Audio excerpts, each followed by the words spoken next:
stand at the base of the Great Pyramid of Giza, and the first thing that hits you is the sheer, uncompromising scale. You are looking at a monument built 4,500 years ago that rockets 480 feet into the sky and swallows a 13-acre footprint. To comprehend the weight of this structure, we have to translate its 6 million tons of mass into something modern. If you put the Great Pyramid on a scale, you would need exactly 12 Burj Khalifa skyscrapers on the other side just to balance it. That staggering mass has made it virtually indestructible. Over the millennia, it has shrugged off massive earthquakes and severe erosion, standing completely unbothered while empires rise and fall around it. Here is the logistical nightmare. They pulled this off without compasses, without digital lasers, without steel tools, and without heavy machinery. We are only now beginning to reverse engineer the sophisticated human logic embedded in every one of these stones. Before laying a single stone, the architects had to align the structure's 4 sides to true north, south, east, and west. They achieved this flawless orientation by tracking the polar stars, dropping lines straight down from the night sky to map a perfect square onto the Earth. That left them with an even bigger problem.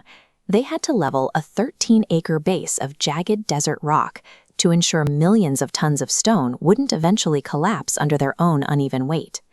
Their very first solution was brilliantly simple. Workers dug a grid of shallow trenches around the perimeter and flooded them with water, establishing a perfectly flat plain across the construction site. To check the ground between those trenches, they relied on a wooden A-frame instrument, equipped with nothing more than a string and a heavy stone tied to the end as a plumb bob. As they moved this A-frame across the rock, they watched the string. When the plumb bob stopped swinging and settled exactly on the center mark carved into the wood, they knew the ground directly beneath it was flat. Any piece of rock that breached the waterline or threw off the plumb bob was manually chipped away, inch by inch, until all 13 acres were perfectly leveled.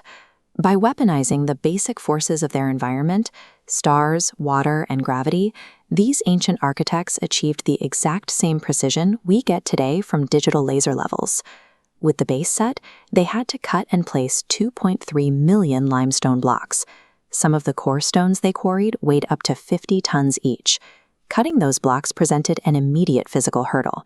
Standard copper chisels were far too soft and would simply bend against the rock. The engineers solved this by mixing the copper with a chemical additive, arsenic, creating an alloy hard enough to bite into the limestone. But the highest quality limestone wasn't at Giza. The primary quarries in Tura were located 250 kilometers away from the construction site.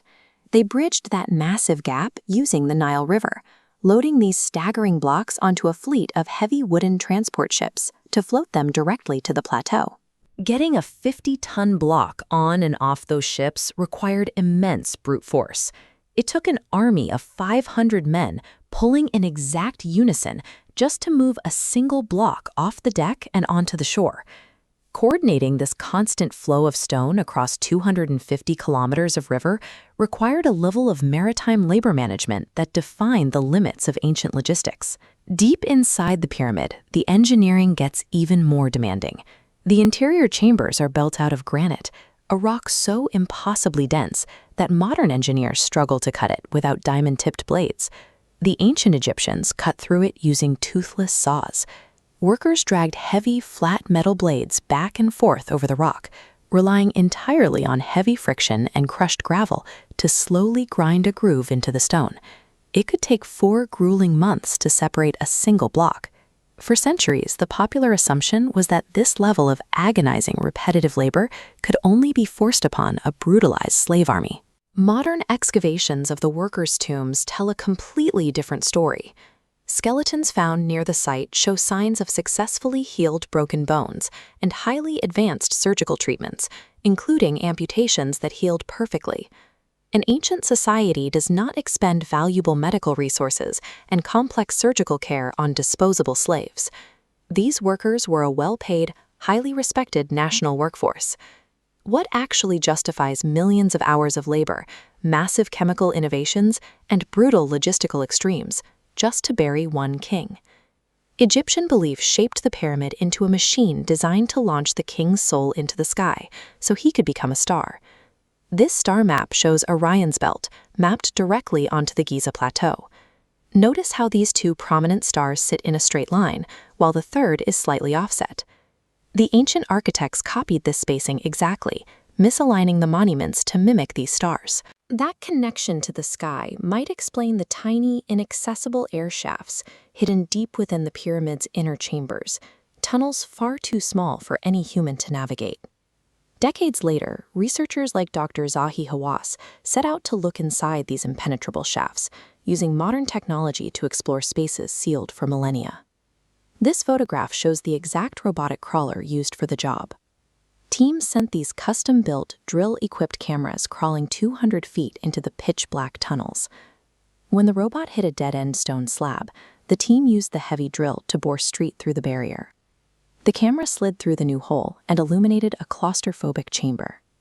Inside, they found indecipherable red-painted writing scrawled on the floor, leading right up to yet another sealed stone door.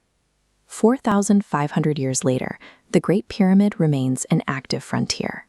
Even with modern robotics, we are still standing before sealed stone doors, waiting for a generation of technology capable of looking past the next wall.